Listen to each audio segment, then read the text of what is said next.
जय श्री कृष्णा। कैसे हैं आप लोग फ्रेंड्स। आज की चर्चा बेहद ही महत्वपूर्ण है।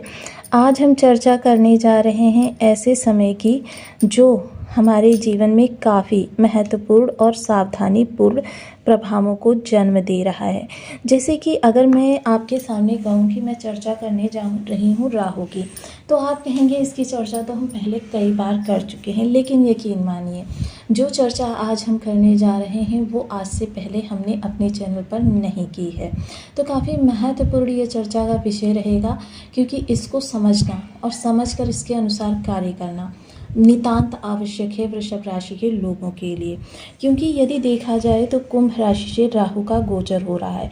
राहु एक ऐसा ग्रह है जिसका नाम सुनते ही पहले मन भय से व्याप्त हो जाता है, लेकिन देखिए सत्य भी है, यही है कि राहु देखिए हर ग्रह का वार समझ में आता है, लेकिन राहु का वार समझ में नहीं आता है। राहु भ्रम कारक प्लैनेट है।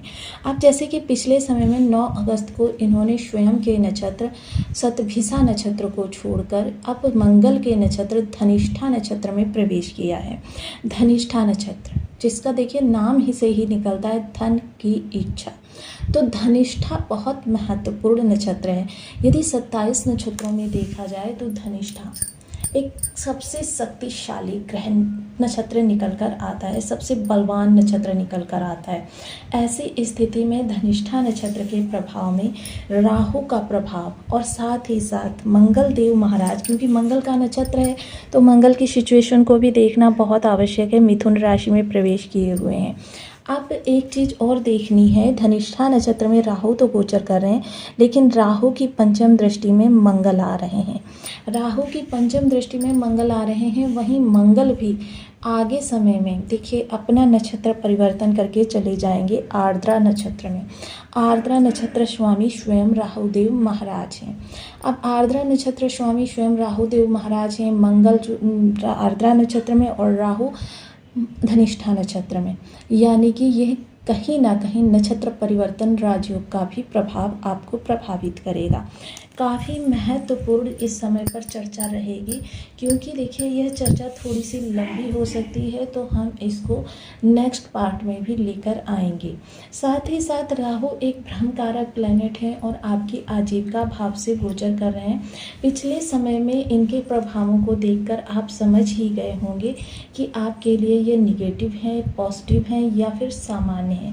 देखिए किसी भी व्यक्ति का राहु चाहे उसको नेगेटिव प्रभाव दे रहा हो, पॉजिटिव प्रभाव दे रहा हो, 8वें वर्ष वो एकदम से एक्टिवेट होता है। हर 8वें वर्ष एकदम से एक्टिवेट होता है और एक्टिवेट होकर जिस तरीके के प्रभाव दे रहा होता है उसी तरीके की चीज़ें उसके जीवन में भर देता है। अब यह महत्वपूर्ण समय रहेगा। वैसे तो राहु जो है इस धनिष्ठा नक्षत्र में 5 जुलाई तक रहने वाले हैं, लेकिन 5 दिसंबर को ही ये अपना राशि परिवर्तन भी करेंगे।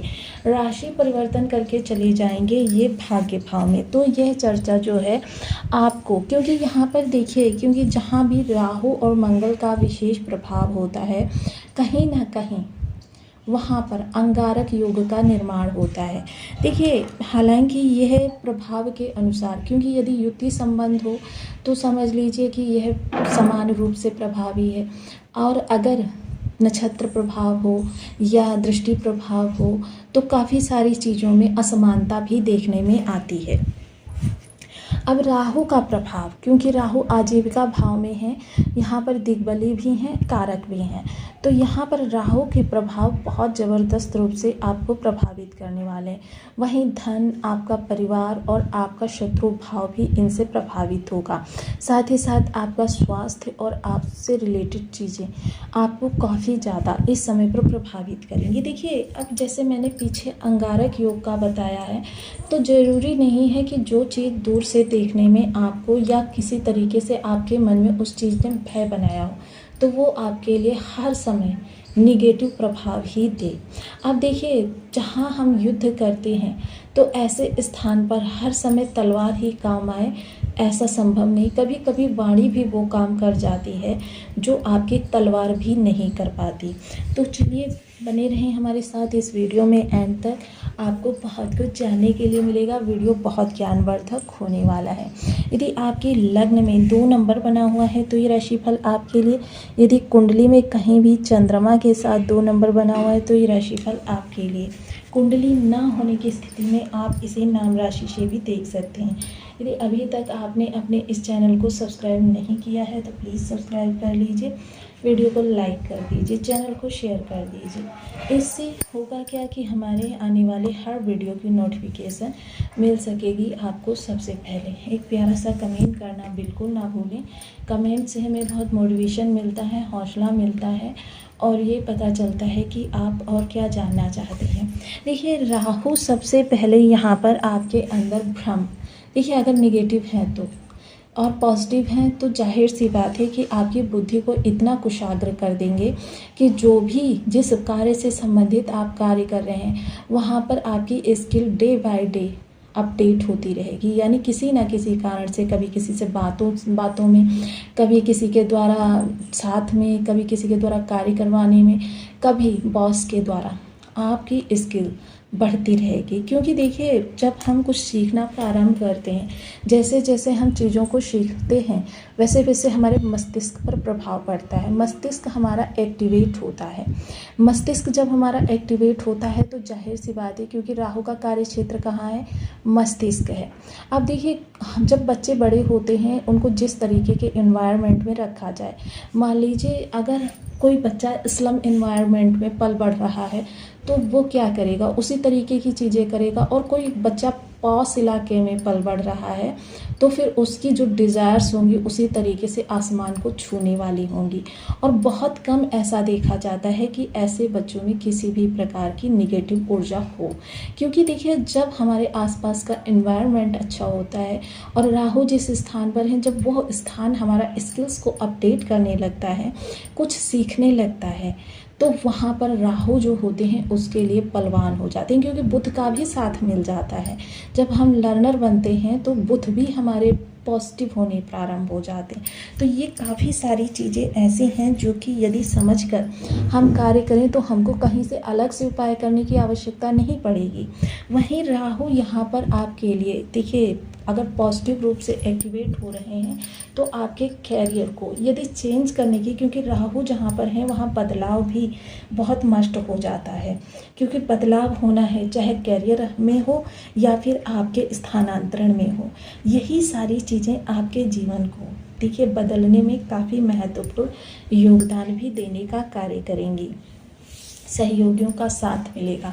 लेकिन हाँ, थोड़ा सा इस दौरान आपको भ्रम से बचे रहने होगा।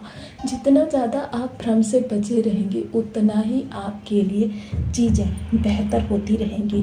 क्योंकि ज़रूरी नहीं है, देखिए अगर आपके मन में भ्रम या शंका ने स्थान लिया है तो तुरंत अलर्ट हो जाइए, तुरंत अलर्ट हो जाइए। उसका आप पहले पूर्ण परीक्षण कीजिए कि जो भ्रम या शंका आपके अंदर उत्पन्न हो रही है वो सत्य है या उस पर असत्य ने आवरण चढ़ाया हुआ है।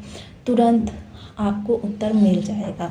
क्योंकि देखिए, भावावेश भी राहु उत्पन्न करते हैं, क्योंकि ये भावावेश मंगल के प्रभाव से भी आएगा।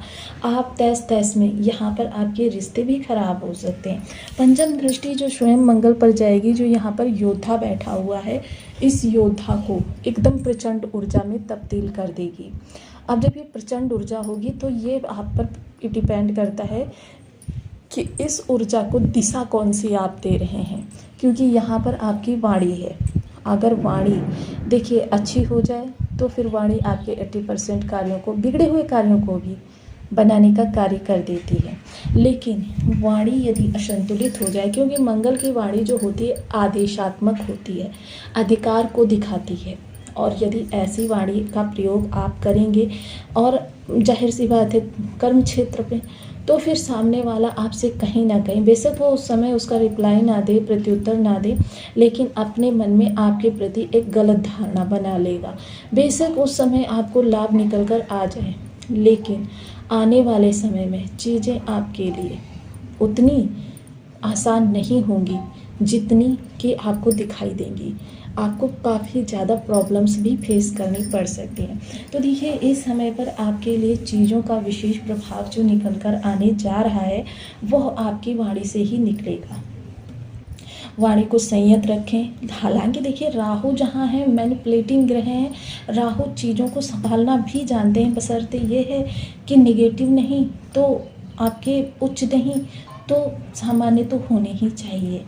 तो ये राहु आपके लिए बहुत अच्छा करते हैं। वहीं खान पान, क्योंकि देखिए मंगल यहाँ पर बैठे हुए हैं और कहीं ना कहीं जब हम मतलब खान पान में ऐसी चीज़ों का बच्चे का सेवन करने लगते हैं तो राहु पर भी इसका कहीं ना कहीं इफ़ेक्ट पड़ता है आपकी। तो यहाँ पर आपको भोजन जितना संभव हो सके सात्विक करें।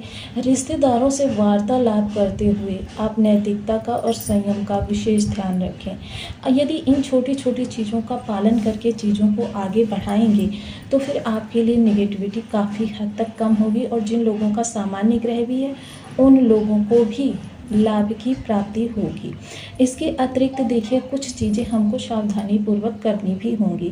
अब यदि हम सबसे बड़ी निगेटिव राहु की ऊर्जा का केंद्र माने तो आजकल हमारे जीवन में मोबाइल, क्योंकि देखिए मोबाइल सर्वप्रथम एक ऐसी चीज़ है जिसको प्रातः उठने से लेकर शाम सोने तक हम हर समय यूज़ करते हैं। बहुत से लोग तो खाना खाते हुए, खेलते हुए, पढ़ते हुए भी मोबाइल का प्रयोग करते हैं, जो कि पूर्णतया गलत है। ये निगेटिव राहु की एनर्जी आपके अंदर रच बस रही है।